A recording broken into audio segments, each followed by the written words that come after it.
ರಾಮನಗರ ಜಿಲ್ಲೆ ಚನ್ನಪಟ್ಟಣ ಕ್ಷೇತ್ರದ ಉಪಚುನಾವಣೆ ದಿನಾಂಕ ಯಾವುದೇ ಕ್ಷಣದಲ್ಲಿ ಘೋಷಣೆಯಾಗುತ್ತೆ.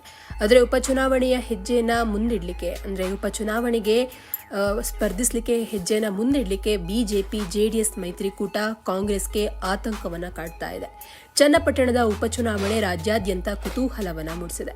ಚುನಾವಣಾ ಫಲಿತಾಂಶ ಸರ್ಕಾರದ ಮೇಲೆ ಪರಿಣಾಮ ಬೀರೋದಿಲ್ಲ, ಆದರೆ ನಾಯಕರ ಪ್ರತಿಷ್ಠೆಗೆ ಧಕ್ಕೆ ಉಂಟಾಗುತ್ತೆ. 2023ರ ವಿಧಾನಸಭಾ ಚುನಾವಣೆಯಲ್ಲಿ ಚನ್ನಪಟ್ಟಣದಲ್ಲಿ ಜೆಡಿಎಸ್ನ ಎಚ್.ಡಿ. ಕುಮಾರಸ್ವಾಮಿ 96,592 ಮತಗಳನ್ನು ಪಡೆದು ಜಯಗಳಿಸಿದರು. ಬಿಜೆಪಿಯ ಸಿಪಿ ಯೋಗೇಶ್ವರ್ 80,677 ಮತವನ್ನು ಪಡೆದು ಸೋತರು.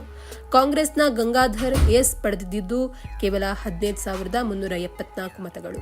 ಚನ್ನಪಟ್ಟಣ ಚುನಾವಣೆ ಅಂತ ಅಂದ್ರೆ ಅದು ಸಿಪಿ ಯೋಗೇಶ್ವರ್ ಎಚ್.ಡಿ. ಕುಮಾರಸ್ವಾಮಿ ನಡುವಿನ ಹೋರಾಟ. ಆದರೆ ಈಗ ಮೈತ್ರಿ ಕಾರಣಕ್ಕೆ ಇಬ್ರು ಒಂದಾಗಿದ್ದಾರೆ. ಇನ್ನು ಚನ್ನಪಟ್ಟಣದ ಶಾಸಕ ಎಚ್.ಡಿ. ಕುಮಾರಸ್ವಾಮಿ 2024ರ ಲೋಕಸಭೆ ಚುನಾವಣೆಗೆ ಮಂಡ್ಯದಿಂದ ಕಣಕ್ಕಿಳಿದು ಗೆದ್ರು. ಅವರು ಶಾಸಕ ಸ್ಥಾನಕ್ಕೆ ರಾಜೀನಾಮೆ ನೀಡಿದ್ದು ಉಪಚುನಾವಣೆ ಎದುರಾಗಿದೆ. ಈಗ ಕಾಂಗ್ರೆಸ್ ಪಕ್ಷ ಬಿಜೆಪಿ ಜೆಡಿಎಸ್ ಮೈತ್ರಿಕೂಟವನ್ನ ಉಪಚುನಾವಣೆಯಲ್ಲಿ ಎದುರಿಸಬೇಕಾಗಿದೆ. ಆದರೆ ಅಭ್ಯರ್ಥಿಗಳು ಯಾರು ಎಂಬ ಚರ್ಚೆಗಳು ಜೋರಾಗಿವೆ. ಇನ್ನು ಚನ್ನಪಟ್ಟಣ ಮಾಜಿ ಮುಖ್ಯಮಂತ್ರಿ ಎಚ್.ಡಿ. ಕುಮಾರಸ್ವಾಮಿ ತವರು ಕ್ಷೇತ್ರ, ಉಪಮುಖ್ಯಮಂತ್ರಿ ಕೆಪಿಸಿಸಿ ಅಧ್ಯಕ್ಷ ಡಿ.ಕೆ. ಶಿವಕುಮಾರ್ ತವರು ಜಿಲ್ಲೆ ರಾಮನಗರ ಜಿಲ್ಲೆಯಲ್ಲಿರುವ ಕ್ಷೇತ್ರ.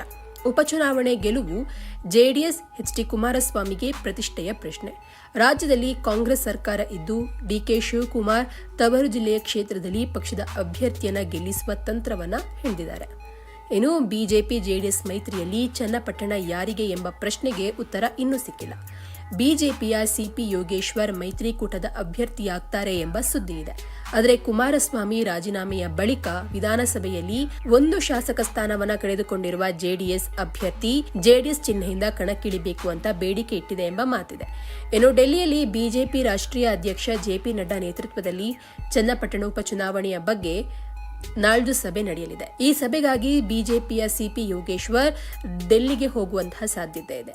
ಇನ್ನು ಬಿಜೆಪಿ ಟಿಕೆಟ್ ಕೈ ತಪ್ಪಿದ್ರೆ ಪಕ್ಷೇತರ ಅಭ್ಯರ್ಥಿಯಾಗಿ ಕಣಕ್ಕಿಳಿಯುವ ಮಾತಾಡಿದ್ದು ಮುಂದಿನ ಹೆಜ್ಜೆ ಕುತೂಹಲಕ್ಕೆ ಕಾರಣವಾಗಿದೆ. ಇನ್ನು ಚನ್ನಪಟ್ಟಣದಲ್ಲಿ ಸಿಪಿ ಯೋಗೇಶ್ವರ್ ಪಕ್ಷವನ್ನ ಮೀರಿ ವರ್ಚಸ್ಸು ಹೊಂದಿದ್ದಾರೆ. ಬಿಜೆಪಿ, ಕಾಂಗ್ರೆಸ್, ಸಮಾಜವಾದಿ ಪಕ್ಷದಿಂದಲೂ ಸೋಲು ಗೆಲುವು ಕಂಡವು. ಒಂದ್ ವೇಳೆ ಅವರು ಪಕ್ಷೇತರ ಅಭ್ಯರ್ಥಿಯಾಗಿ ಕಣಕ್ಕಿಳಿಯುವ ತೀರ್ಮಾನ ಕೈಗೊಂಡ್ರೆ ಮೈತ್ರಿಕೂಟ ಕಾಂಗ್ರೆಸ್ಗೆ ತಲೆನೋವು ಫಿಕ್ಸ್. ಇನ್ನು ಕಾಂಗ್ರೆಸ್ನಿಂದ ಅಭ್ಯರ್ಥಿ ಯಾರು ಎಂಬುದು ಇನ್ನೂ ನಿಗೂಢ.